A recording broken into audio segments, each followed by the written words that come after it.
अब हमारा प्रैक्टिकल जो है वो है प्लांटर रिफ्लेक्स के नाम से हमारे पास प्रैक्टिकल है। उसमें हम एक फिर क्लिनिकल भी देखते हैं बेबिंसी साइन, ठीक है ना। ये उसी तरह हमने राइट साइड से अप्रोच करना है, पेशेंट को इजाज़त लेनी है पेशेंट से, और फिर हम परफॉर्म करेंगे, ठीक है ना।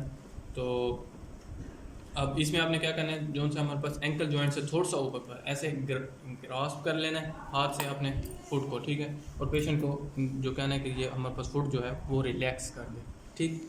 अब आपने मीडियल साइड से मूव करना है, मीडियल साइड से मूव करते हुए ऐसे आना है और इस साइड जाए मेटाटार्सल के ऊपर, फिर इस लैटरली इस तरह जाना है, ठीक है। अब जो नॉर्मल पेशेंट होता है उसमें ये होता है कि हमारे पास dorsiflexion at the ankle joint होती है। डोर्सी फ्लेक्शन यही होती है ना, ये फुट जो सा ऐसे मूव कर रहे होते हैं, ठीक है। Dorsi flexion at ankle joint. और जो ये होते हैं ना, ये सारे 5 के 5 ये हमारे पास क्या करेंगे, फ्लेक्शन शो करेंगे, नीचे की तरफ इस तरह आएंगे, ठीक है ना। और जो एंकल जॉइंट पर होगा वो डोर्सी फ्लेक्शन होगी। अच्छा, अब हम देखते हैं, और जो जो फिर बेबिंसी साइन में उसमें क्या होगा, उसमें ये होगा कि डोर्सी फ्लेक्शन तो एट एंकल जॉइंट होगी, लेकिन जो ग्रेट हमारे पास टॉय है ना, जो हमारे पास ये होती है फर्स्ट, जिसे हम फिंगर ऑफ द फुट कहते हैं, वो हमारे पास मूव कर जाएगी पीछे की तरफ, इनका वो भी डोर्सी फ्लेक्स हो जाएगी। और जो ये स्मॉल फिंगर हैं ये हमारे पास फैनिंग, यूँ एक दूसरे से थोड़ा थोड़ा फासले पर हो जाएंगी, फैन टाइप हो जाएंगी।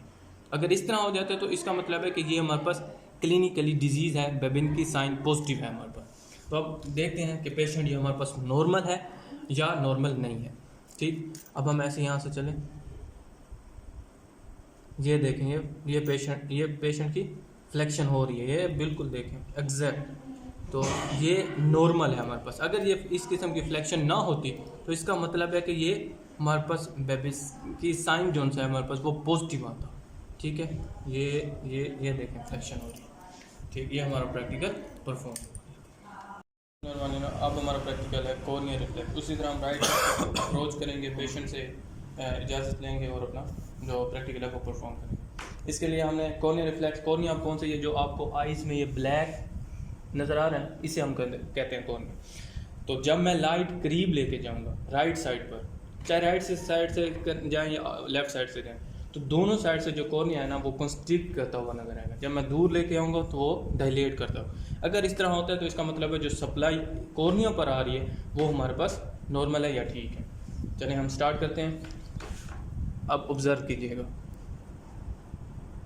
ये आप उस साइड से देख सकते हैं, तो ये हमारे पास कंस्ट्रिक्ट हो रहा है, ठीक। अब मैं इसको दूर लेके जाता हूँ तो मेरे पास कॉर्निया जोन है वो डायलेट हो रहा है, तो इसका मतलब है यहाँ पर जो नर्व सप्लाई आ रही है वो हमारे पास ठीक है, और ये हमारे पर प्रैक्टिकल परफॉर्म हो जाए। अब हमारा प्रैक्टिकल जोन है कंजक्टिवा रिफ्लेक्स। उसी तरह हम पेशेंट को राइट साइड से अप्रोच करेंगे, पेशेंट से इजाज़त लेंगे, अपना इंट्रोडक्शन करवाएंगे। अच्छा, ये जो हमारे पास आइज़ की जो वाइट है ना, म्यूकस लेयर जो होती है, ये हमारे पास होती है कंजक्टिवा।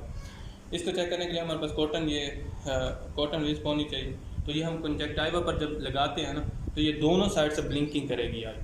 वो इस तरह करते हैं, हमारे पास ट्राइजेमिनल नर्व आ रही होती है, फिर फैशियल नर्व होती है। फैशियल नर्व जो सी होती है, अगर हम राइट साइड से करें तो वो फैशियल नर्व दोनों साइड पे जा रही होती है, इसलिए चाहे राइट साइड आई वाली कंजक्टिवा पर हम रिफ्लेक्स चेक करना चाहें या लेफ्ट साइड पर चेक करना चाहें, तो दोनों साइड से हमारे पास जो सी होती है वो रिफ्लेक्शन फील होती है। तो इसके लिए हम कंजक्टिवा वाली साइड, कंजक्टिवा फॉर एग्जांपल हम ये मेरी राइट साइड अप्रोच है, तो मैं राइट आई पर इस करता हूँ, ये ठीक है। तो ये हमारे पास जो पेशेंट की है दोनों साइड से रिफ्लेक्शन थी, तो इसका मतलब है कि फैशियल नर्व या जो नर्व सप्लाई इधर आ रही है वो हमारे पास बिल्कुल ठीक है। तो ये हमारे पास कंजक्टिवा रिफ्लेक्स। अब हम देख रहे हैं कि स्कैपुलर रिफ्लेक्स, यानी कि जो कुटेनियस नर्व सप्लाई हमारे पास इधर सप्लाई, अगर ये कॉन्टैक्ट करेंगे तो इसका मतलब ये है कि यहाँ पर जो कुटेनियस सप्लाई है वो हमारे पास ठीक है। सबसे पहले मैं इंट्रोडक्शन करवाएंगे। मैं डॉक्टर असदियात, और आपके यहाँ रिफ्लेक्शन, ये एक नॉर्मल टेस्ट होता है रिफ्लेक्शन वगैरह चेक करने, ताकि आपकी बैक ऑफ द जो सप्लाई जा रही है वो ठीक हो। तो अगर आपकी इजाज़त हो तो मैं कर सकता हूँ, ठीक है। और हम जो ये इस प्रैक्टिकल का नाम है स्कैपुलर रिफ्लेक्स। इसमें हमने ये करना है कि दो स्कैपुला के दरमियान इंट्रा स्कैपुलर वाली रीजन पर ना, यानी कि मिड एक्सिलरी लाइन जो होती है, उधर हमने अपना जो ये ब्लंट ऑब्जेक्ट होता है वो हमने ऐसे मूव करवाना है। अगर यहाँ कॉन्ट्रैक्शन फील होती है तो इसका मतलब है कुटेनियस सप्लाई जो है इस रीजन पर ठीक है बिल्कुल हमारा। फॉर एग्जांपल ये देखें, बहरहाल ये रिफ्लेक्शन ठीक है, ये हमारा प्रैक्टिकल परफॉर्म हो चुका। Scapula reflexes intra scapular region पर, ठीक है सही। For the anal reflex, place the patient in the Sims position and expose the anal area. Using an orange stick, place a gentle scratch near the anal orifice, thus stimulating a contraction in the external sphincter.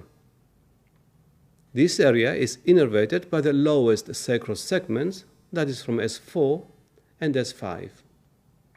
Central core compression or Koda-Equina syndrome will cause an absent anal reflex. The cremasteric reflex is elicited by striking the superior and medial area of the thigh just next to the testicles. A normal response will be the contraction of the cremaster muscle on the same side, causing elevation of the testicle. Repeat the test on the other side. If your examining room is cold, then it will be difficult to observe the contraction, as the skin of the scrotum will be gathered. Due to the embryonic development of the gonads, the cremasteric muscle is innervated by higher lumbar segments, that is from L1 and L2. An absent cremasteric reflex may signify a corticospinal tract lesion above L1, a lesion in the reflex arc, or local surgery. It is often absent in multiple sclerosis. We firstly do the abdominal reflex. In this reflex, you will ask the subject, first of all, you take the consent approach from the right side, and then you will ask the subject for exposure.